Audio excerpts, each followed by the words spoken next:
All right, I'm Mark Smelly Bell, and today we're going to talk about getting stronger, and we're going to try to keep it pretty basic. I'm here with my boy, Nsima Inyang.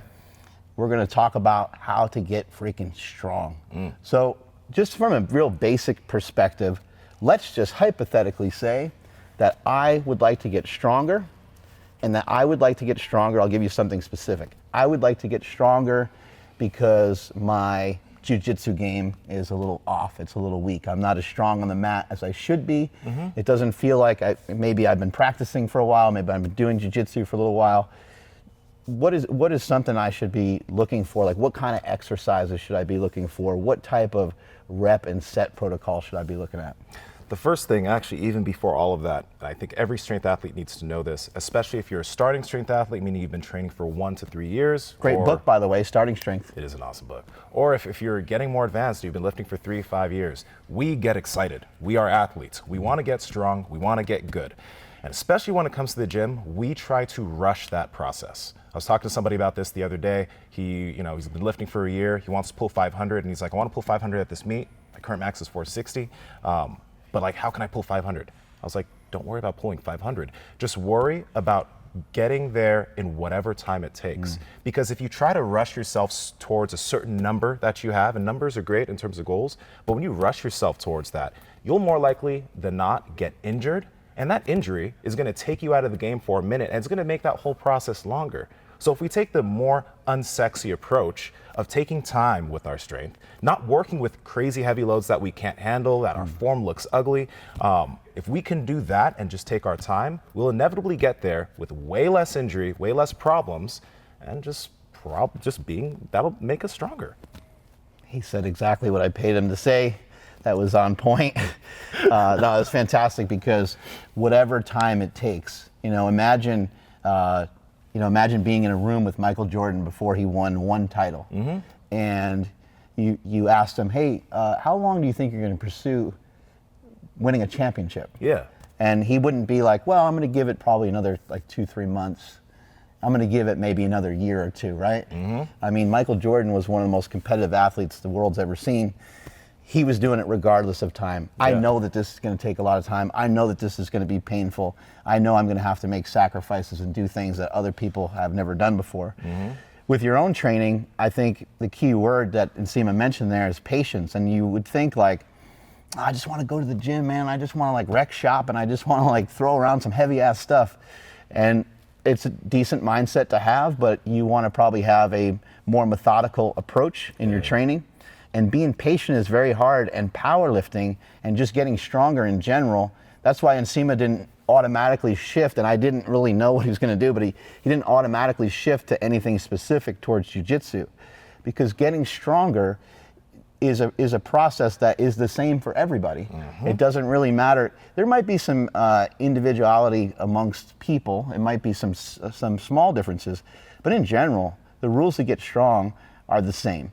We're going to use lower reps, typically. Yes. We're going to use higher sets because the amount of reps that we're doing is lower. The intensity, which represents the weight that's on the bar, is going to be higher in most cases. And then we also know that bigger muscles are oftentimes stronger muscles. So we would also like to throw in some hypertrophy work here and there. When you start to structure a program for an individual, because I know you do a lot of programming for people, what are some of where do you kind of start someone off? Let's just say they're wanting to get stronger, whether it be jiu-jitsu or powerlifting. What do you like to start people off with? So it all depends on their level, but the first thing that I kind of pay attention to is, first off, where are they? But also, what has their frequency been up until this point? There's still people up to this day that are doing the bro type split, where they just do one muscle group. I want to just pause you right there just for a second, because this is huge. This is so massively important to the people that are listening to this right now. Where are you starting from? Let's say you want to get your bench stronger, and you have been out of practice. You haven't really benched that much. The gyms have been closed and so forth. Now you're going to come back. You're all fired up. You heard that Eric Spoto used to bench press 3 times a week, and now you're all of a sudden going to go, we already know what's going to happen. You're probably going to tweak your shoulder. Yeah. You're going to end up with some elbow tendonitis or something stupid's going to happen. So where you're coming from is massively important. Absolutely. You have to build up to whatever it is. So if you're coming from a place where, let's say you've been lifting for a while, a lot of you people that are watching this video have been lifting for a minute. And if you train, your bench once a week and your squat once a week, your deadlift once a week, then let's maybe see what we can do to get an aspect of that movement twice a week. If you're really trying to focus on the squat, maybe one day we can do heavier squats that day, and then maybe 3 or 4 days later we can do some lighter squats, maybe box squats, maybe a version of the squat, because that muscle only needs a good 2 days to recover, or that movement, before we can hit it again. And if you're able to get that much more volume in that movement every single week, the faster you'll make progress. Real quick, there's a guy that I was working with, he was in his 40s. And literally, for a majority of his training career, for like the past 8 years, he was doing everything once a week. Once we transferred to hitting each muscle group twice a week, okay, and it's not like we were doing twice a week, but it was crazy. We just did it twice a week and increased volume just a little bit. He started making these new gains just because of that increase in frequency. So think about the frequency that you're doing, but don't go from lifting once a week or lifting a body part once a week to doing it 3 times. Put it from 1 time to 2 times, and maybe that workout that you did for that 1 time, maybe take some of that workout and on the second day have it be easier. Don't just duplicate that workout, because that's just double the volume. You don't want to just go double your training volume. Not a good idea. But more frequency for a majority of you guys is going to make a very big difference in terms of gaining strength. Adaptation is a huge component of it. It's what we've seen in powerlifting over the last maybe about 3 or 4 years. A lot of lifters have adapted to lifting more often. And I'm not saying that this is the only way to get stronger, but I've seen some people do some things that I just thought wasn't really possible.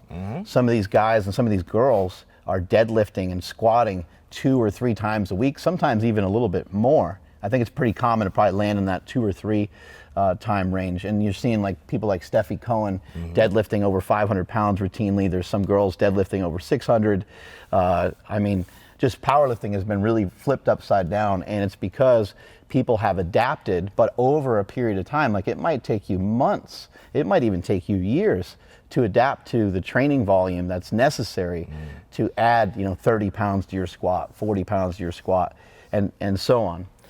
When it comes to getting stronger and being patient, it's patience all around. It's not just patience all right, dude, it's going to take you 3 years to get strong, or to build up a decent amount of strength and to have a decent amount of muscle.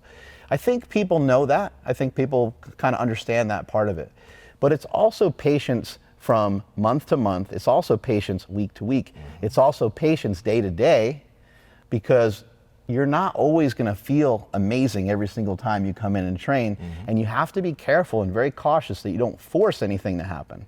You want to do your best to be on track. If your coach lays out, hey, you're supposed to do 85% of your max, that's great. You should do your best to follow that.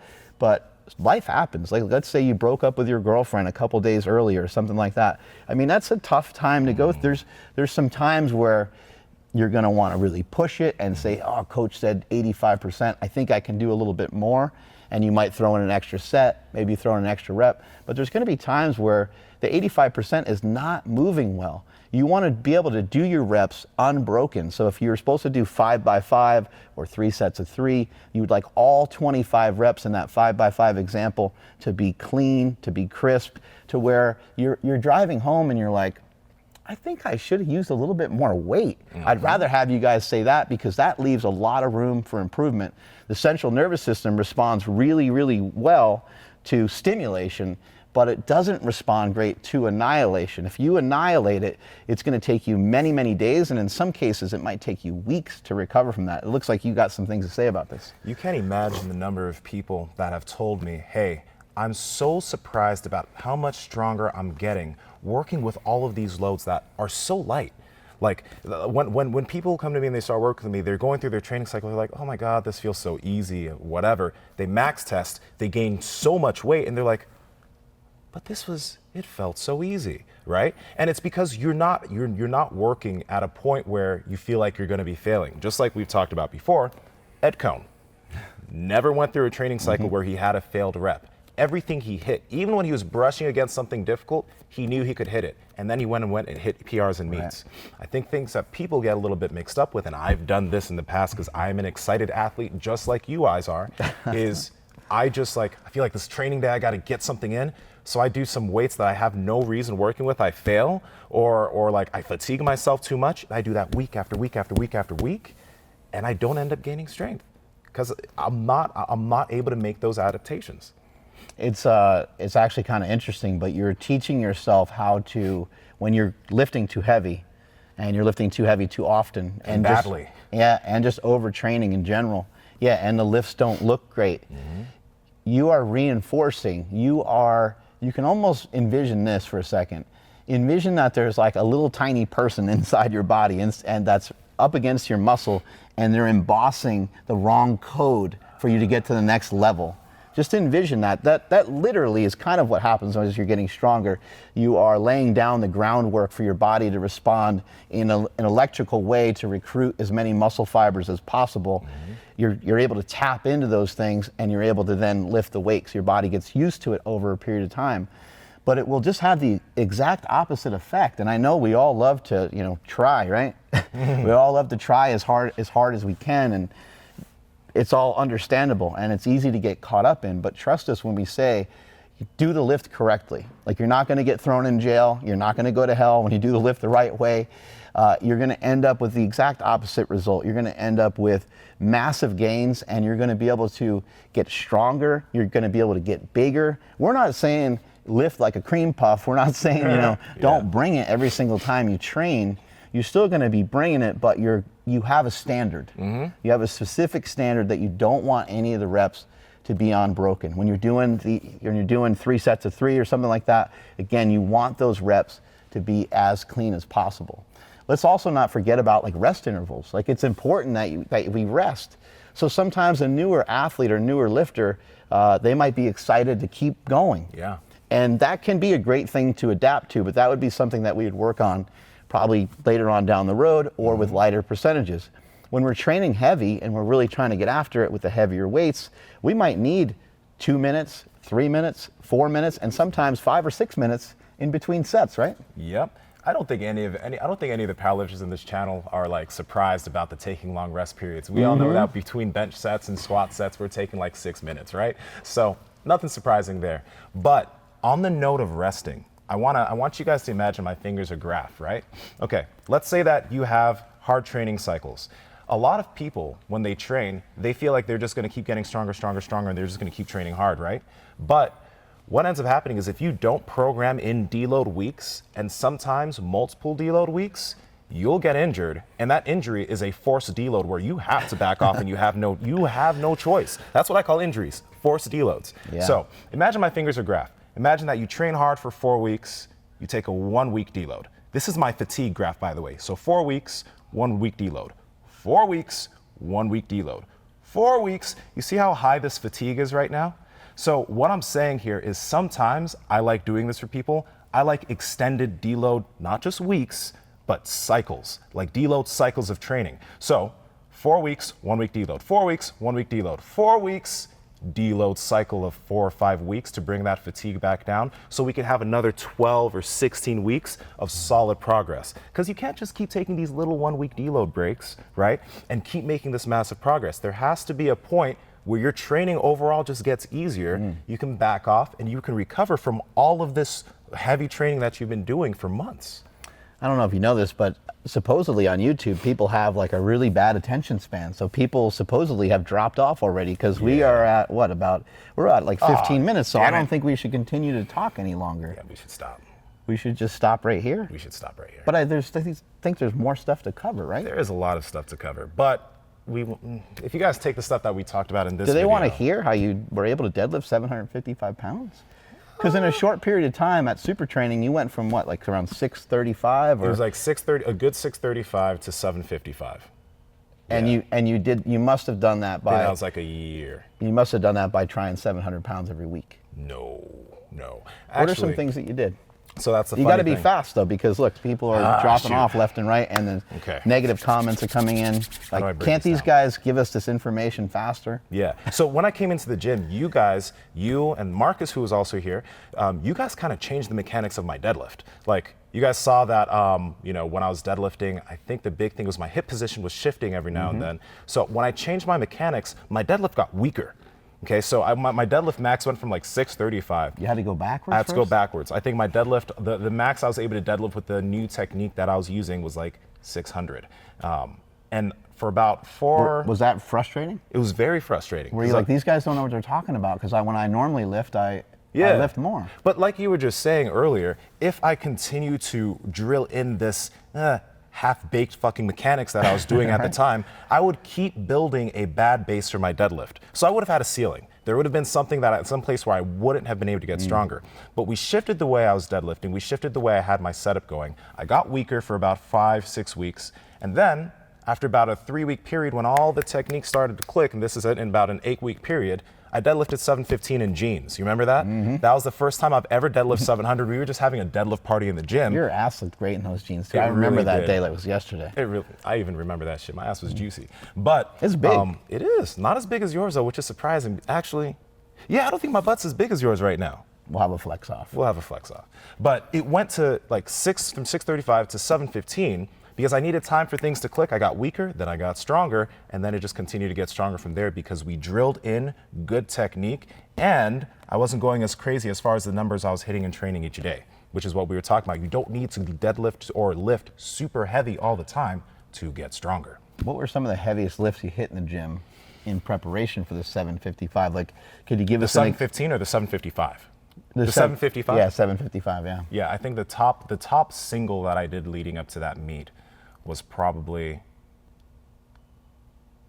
695 to 705. Yeah. Yeah, and that was just an easy single leading up to the meet because I knew I could hit that. A lot of training weights were around 550 to 650 maybe. somewhere in there. Most of the training weights would be between like sometimes like 500 if I was doing a lot of reps to like maybe 650, 670 for reps. 75 to 85% range. Yes. Somewhere in there. Yeah, if I was doing 85% loads, and I touched 90 once, right? But if I was doing any of those loads, it would be like 675 for multiple sets of 3, multiple sets of 4. And I'd always have like 1 to 2 reps left in the tank. Typically 2. Sometimes if it was a harder training day, 1 rep left in the tank. That's what people, the RPE stuff, that's RPE 9. Let's get fancy with it. The RPE stuff is really important too to keep you on track with the form and technique as well, but it doesn't always match up well. And even seeing video of yourself, just take your time and really learn how to lift. Take 50% of your max. If you want to get stronger in powerlifting, for example, take 50% of your max, but you're going to say that's way too light. Take 50% of your max, bench press, squat, and deadlift, and do them very slowly, do them very casually. Learn how to push into the weights. Learn how your back feels when you squat. Learn how your back feels when you're deadlifting. Learn what it feels like to pull with a slightly rounded back. Learn what it feels like to have your head up. Learn what it feels like to have your head down. Learn what it's like to have your head neutral. Learn what it's like to have your toes pointed out. Learn what it feels like to have a wide grip on a bench press. Learn what it's like to have a close grip in your bench press. Learn, and then learn some more, because that is how you get stronger. And that's exactly what strength is. Strength is your body learning and adopting the different things that you're trying to implement. And if it's forced, we can't force learning. And Nsima and I can't go into some physics class. I can't even say it. That's how bad it is. Yeah, physics. We can't go into a physics class. I spit all over the place. We can't go into a physics class out of nowhere.